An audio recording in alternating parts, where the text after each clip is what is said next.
This is FEAS Talks, and I am Armenuhi Hovakimyan, Deputy Secretary General of the Federation of Euro-Asian Stock Exchanges.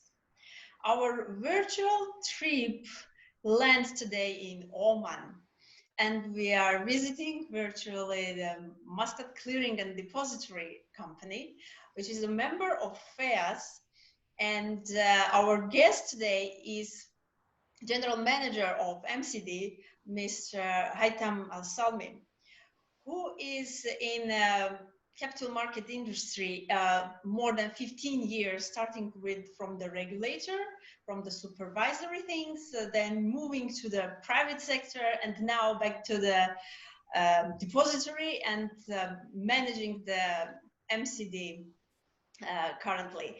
He is also a member of the audit committee of FEAS. Thank you, Mr. Haitham, for joining me today. It's a pleasure. Thank you very much for interviewing me here. Thanks. Mr. Haitham, would you please, if you don't mind, let's start with a very short introduction about the Muscat Clearing and Depository. Then we will proceed to some detailed questions from me. Okay. Actually, Muscat Clearing and Depository started in 1993. It was a department in the exchange, Muscat Security Market, and Muscat Security Market was established in 1989. So after that, in 1993, the department has been issued and established where the whole CSD operations were done on that department. In 1999 or 98, a royal decree has been issued to separate the rules of the exchange, the regulators, the exchange, and the CSD. So in 1998, a royal decree issued. We have been established. In 1999, we started our operations, and now we have completed almost 21 years in operation. I will share with you a slide, a screen, where a whole details of MCD can be viewed. So we follow an end beneficiary model. So it's a different model than what is used in Europe or mainly in the whole globe. You know, the Arab countries, most of them, they are following end beneficiary model, and that is what we do. So as a company, we have been established in 1999. Our capital is 13 million. Only last month we have raised our capital. It was 3 million Omani Riyal. Now it is 5 million Omani Riyal, which is 13 million US dollar. It's 60% owned by the exchange. And those are the services we do. And because we are following end beneficiary model, we are able to deliver a lot of services, extra services or ancillary services, like dividend distribution, AGM management, IPO services, because we reach the end beneficiary. And that's the whole strength of MCD. We have the stakeholders who deals with us. We have the exchange and regulator, the investors themselves, the issuers of the securities. We have lenders because we do the pledge also on the securities, custodians, brokers, as well Central Bank of Oman because we do the repos for them. And we give them some supervision rights to control the banks and their portfolios. And we have a lot of jurisdictions, entities, courts, and other regulators. This is overall of MCD. We have been here, we are mainly focused on technology. So we are owned by 60% by the exchange. The other 40% represent the brokers. So we have that sense of being a service provider to the exchange, plus we work as a commercial company as well.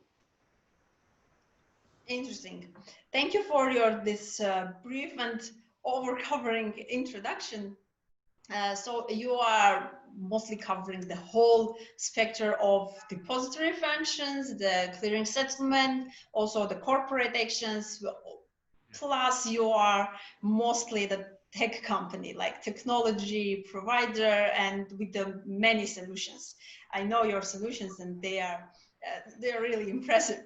So my first question is about the strategic initiatives. What main strategic initiative you have now and you are working on at this moment? Okay.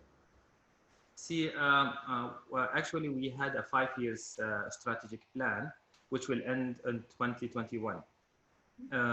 As per our concession agreement with the regulator, that we provide the services of the CSD and clearing and settlement for 25 years. And that will end in 2024.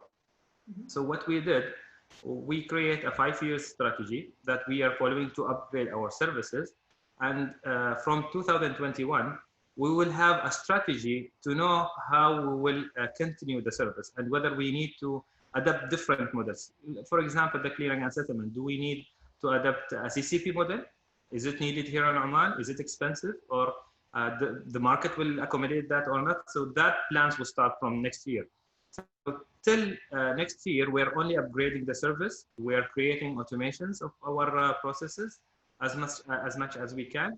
And the most big projects we did this year, the first one was upgrading our data center. That includes the equipments and the softwares as well. And it's a big enhancement project because since we created our UCSD system with Atos, the French company, it was in end of 2014. So we have completed almost 5 years and it's time to upgrade.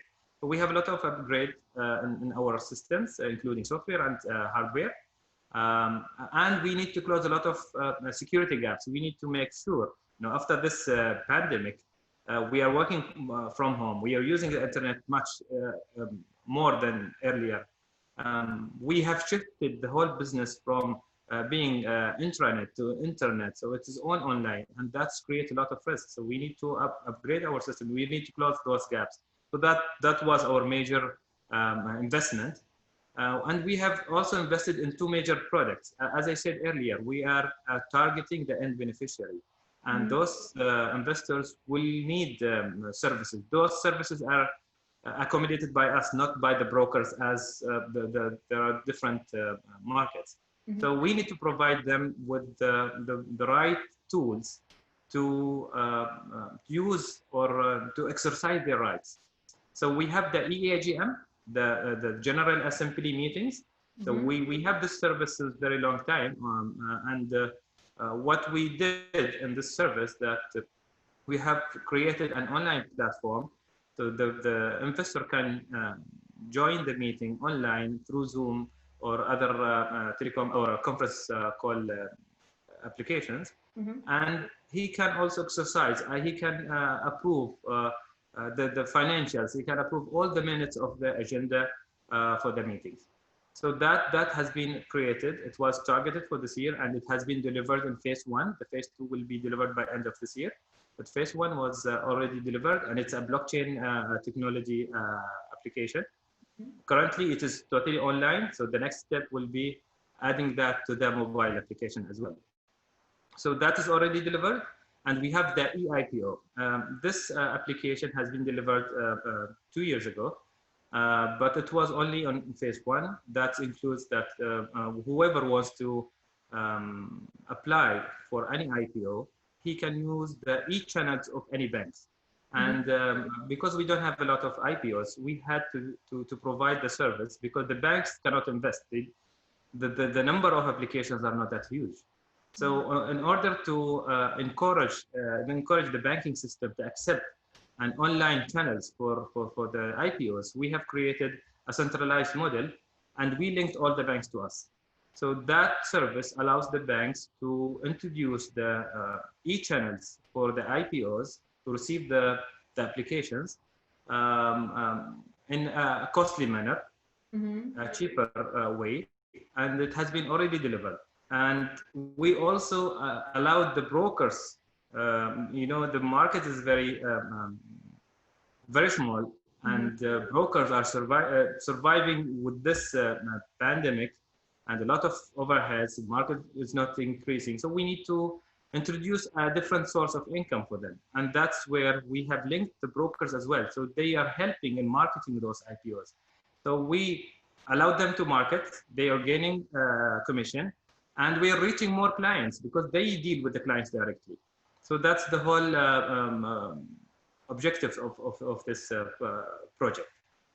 We also did a lot of automation in our processes. We are managing dividend distribution, and that was a service in 2004. So to upgrade this service, we have created links with the banks, and now systems are talking to each other rather than sending those Excel sheets and a lot of documents, a lot of files.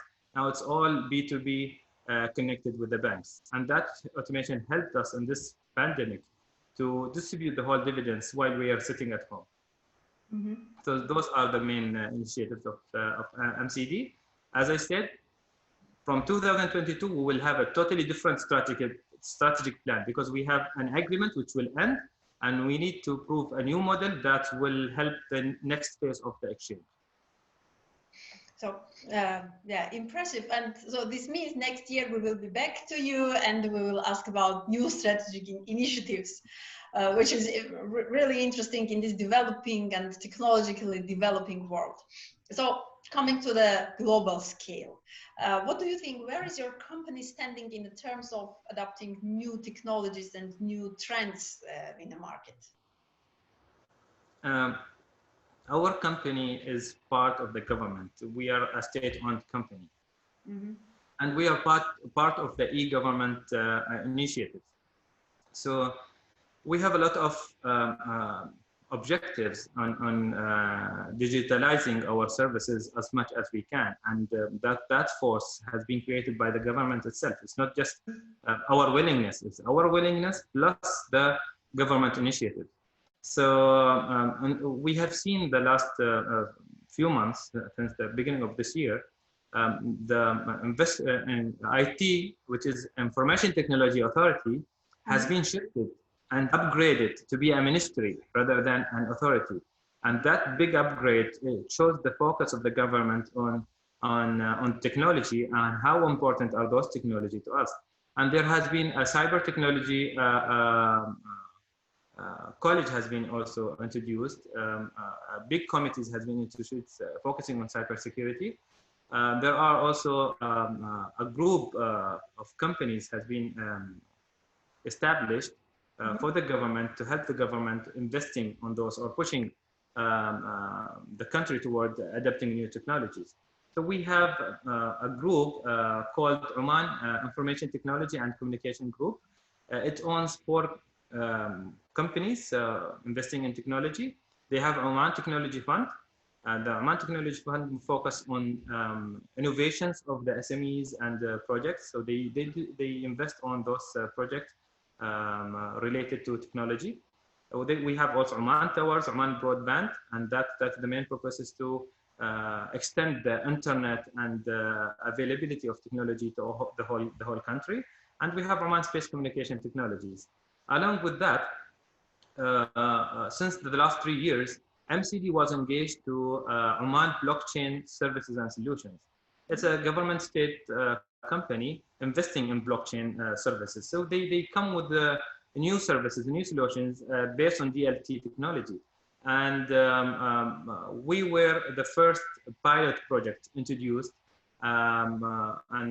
Since the technology, this hype technology came, we were in discussion with them on how we can adapt it, what is the right time. It is a costly application, whether it's the right time for us to invest on it or not. Then we have agreed with them that let's test this technology using the General Assembly solution, this is the EAGM. And we have started the application, so it's the first project for us with them. And the next phase of this project, which will be introduced end of this year, will have a full automation of the process. It's not just MCD with the investors or the issuers. It's MCD with the regulators who approves the agenda of those meetings, who approves the minutes of those meetings. Then it comes to us. We approach the clients and they vote for the AGMs. Then we approve the disclosures of the exchange. So it will be a full automation of the processes that will increase efficiency, that will reduce our overhead, that will help the market to get the information. It will help the investors to practice their rights. So it's a full model. So we are into that, and we have a lot of projects coming on based on technology. So we are looking for a totally paperless environment. Good. And so you are covering the whole cycle, Yeah. which is, yeah, it is like unique to cover all cycles starting from the regulator. Congratulations on that. And let's come to from the biggest part of this up to the most important part, the investors. So MCD has a mobile application which is giving the opportunity to track the investments through it, and the investors are maybe they are very good users of this. Are they satisfied how you are measuring this, and are there any future development in these applications as well? Okay. See, our model, because we are end beneficiary, as I said earlier. So our clients can deal with any brokers. They can deal with multiple brokers. So they will have security here and security there. But the main pool, which gathers all those information, is us. So the clients will need our application to have a track of all their investments. Mm-hmm. And moreover, we are managing as well the investors' unclaimed fund. So whatever dividends they didn't receive, it will be held with us till they come to us, till they approach us and get those funds. And if the client has not updated their financial details with us, the bank account details and their addresses, then they will not receive the fund. So with that application, the whole information will show. It will show what they own, how many they own, what the value of those ownerships. And where is it? Is it with the X broker or Z broker? So they will know the whole details. They will know if they have any funds, dividends sent to their account. And they will have, if there is some funds still available with us, spending funds or whatever. And if any pledge securities, which is pledged to which bank, so those information will be there. And we have extra facilities on that. See, as our culture, we have a very linked family. So I will be managing my kids as well. So I can link my kids' account to my account. So I can view the whole ownership of my kids as well in my account. It will be segregated, but I will have a full view instead of having multiple accounts or multiple applications to use.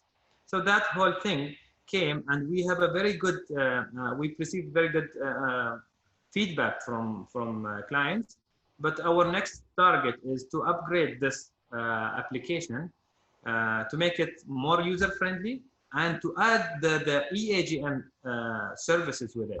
So they will not only see their securities, they will practice their rights through the same application. So that's our aim. Good.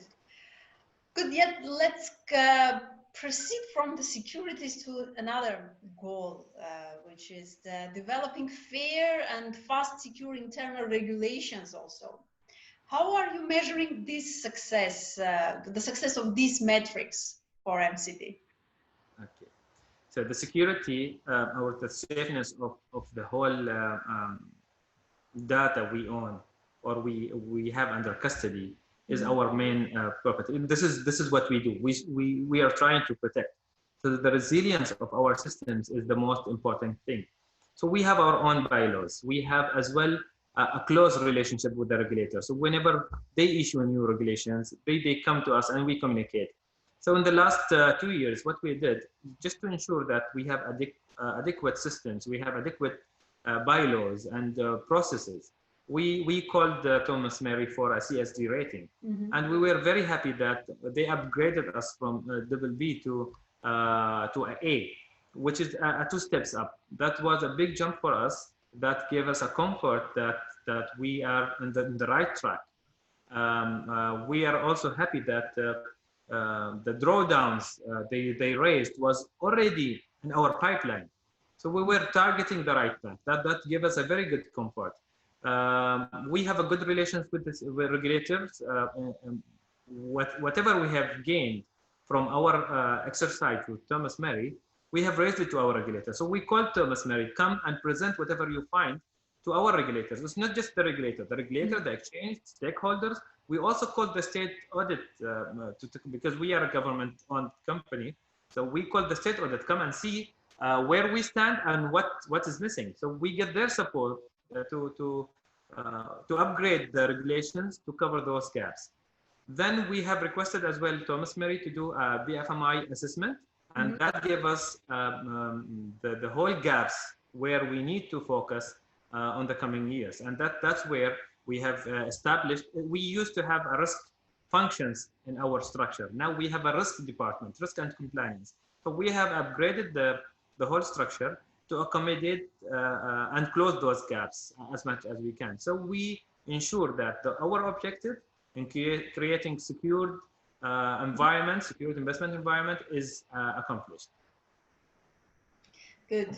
I like the way that you are working together, all together with regulators, with advisors, with all the community, which is the starting point of the success, I think. It's the objective of all of us. It's the objective of all of us, the regulators, exchange, and us. We are all targeting that. Good, good. Coming to the pandemic. So these last questions will be the current situation and how you are managing it. So what were the major challenges for your organization during this global pandemic? And currently we are still there. Please mention some challenges. We had a lot of challenges. It was really difficult when we started this. The main and most difficult situation we had is the close down of the whole area around our office. The whole Matrah, which is the region where the wilayat where our office is located, was totally closed because the spread of the infection was major here. So they closed the entrance, so we cannot reach the office for almost more than 2 months, almost 3 months. So the whole building was closed, and we had to work from our DR site.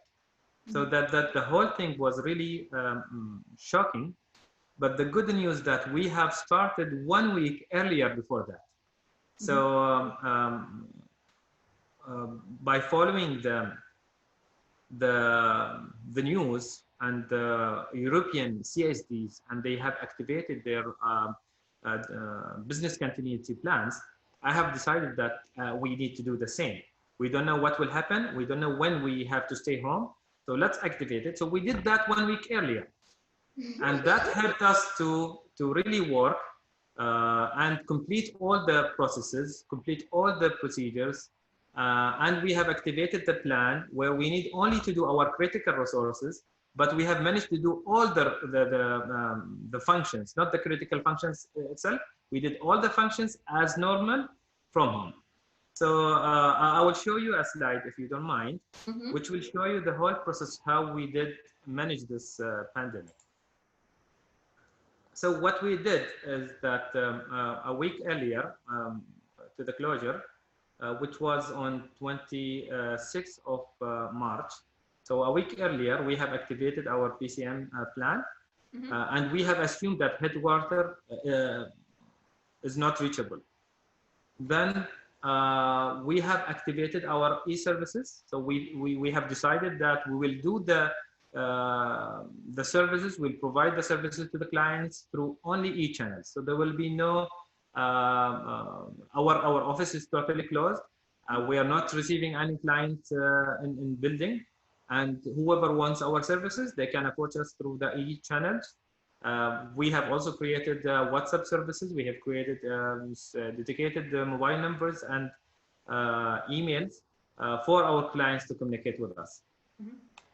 Then we have divided the teams of the company into 3 teams. So we have team working from the disaster recovery site, which is almost 50 kilometers far from our headquarters.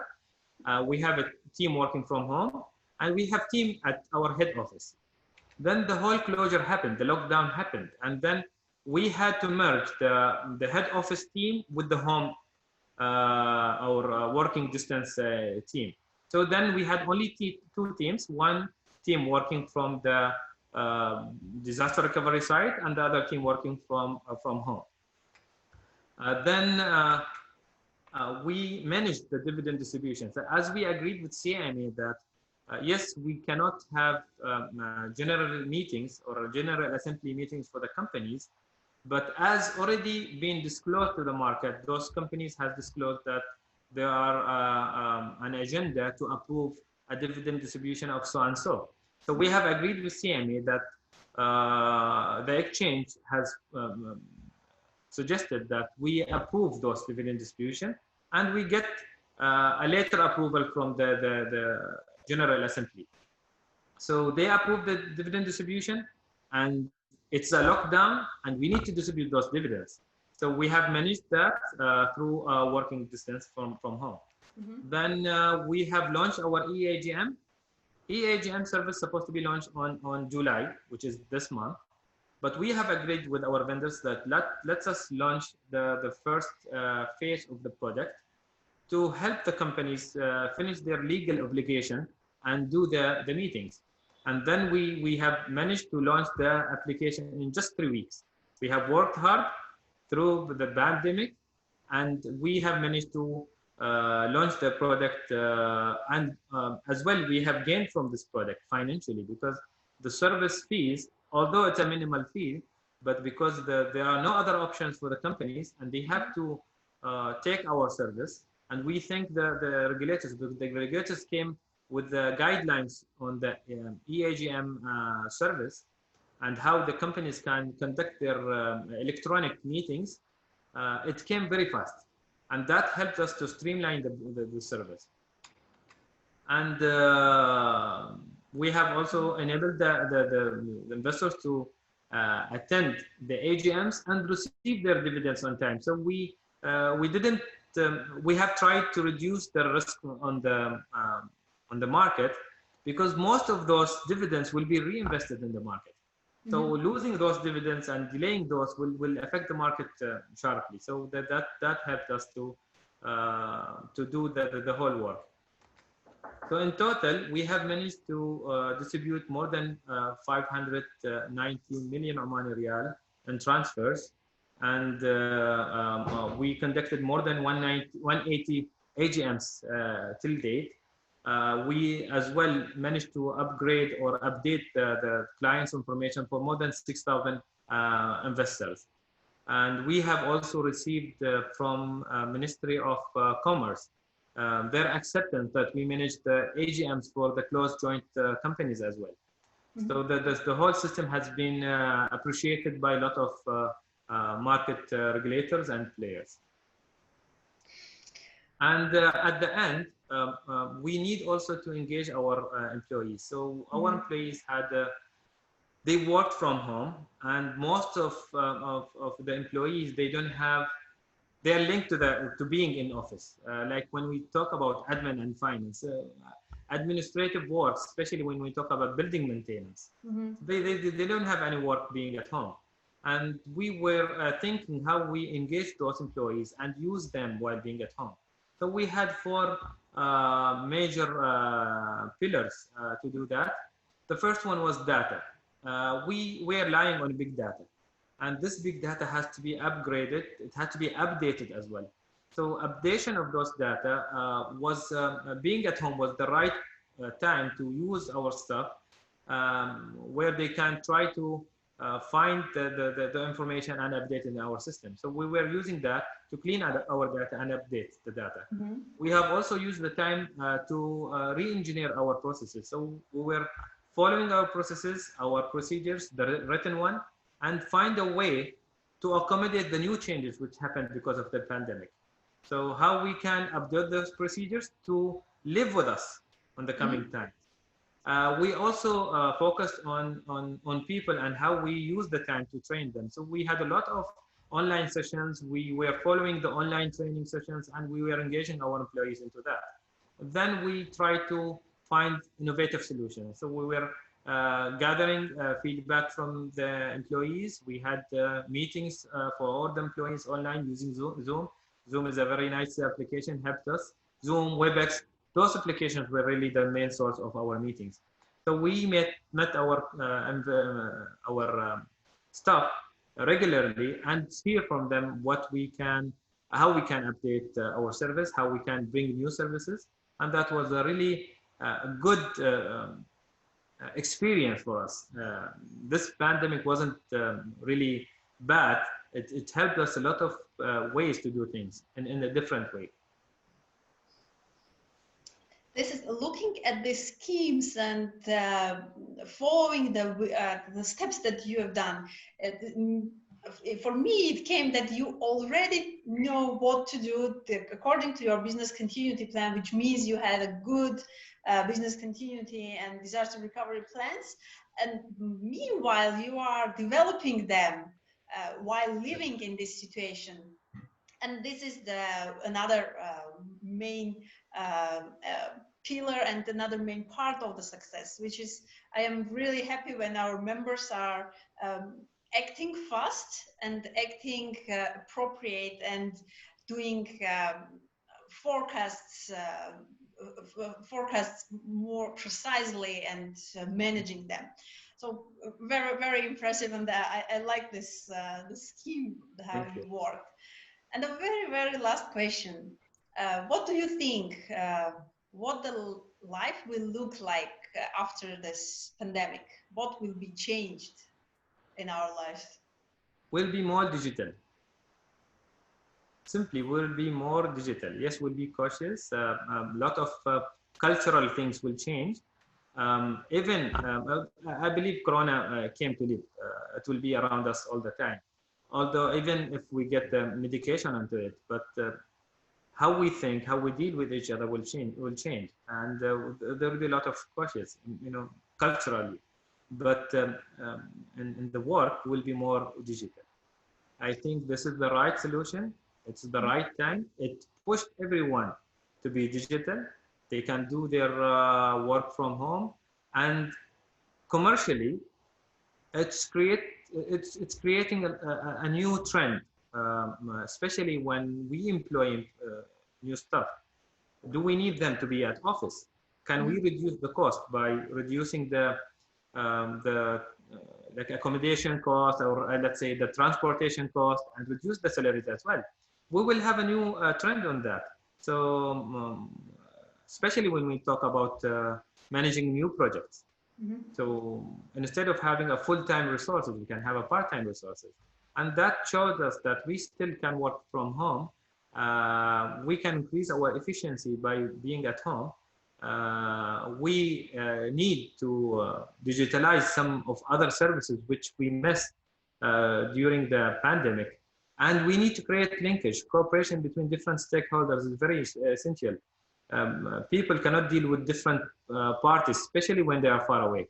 If they can reach the offices, they will prefer to come to your door, knock the door, do whatever they need to do with you, then they will go to the next stakeholder. But being at home, they need a centralized hub where they can do the whole process in one place. And that's where we need to focus on this pandemic, that we learned that we need to be linked to each other. Thank you, Mr. Haitham. Stay safe and hope to see you soon. Thank you very much. Appreciate it. Thank you. Thank you. And all the best to everyone. As well, stay safe, stay home till this is over. Thank you.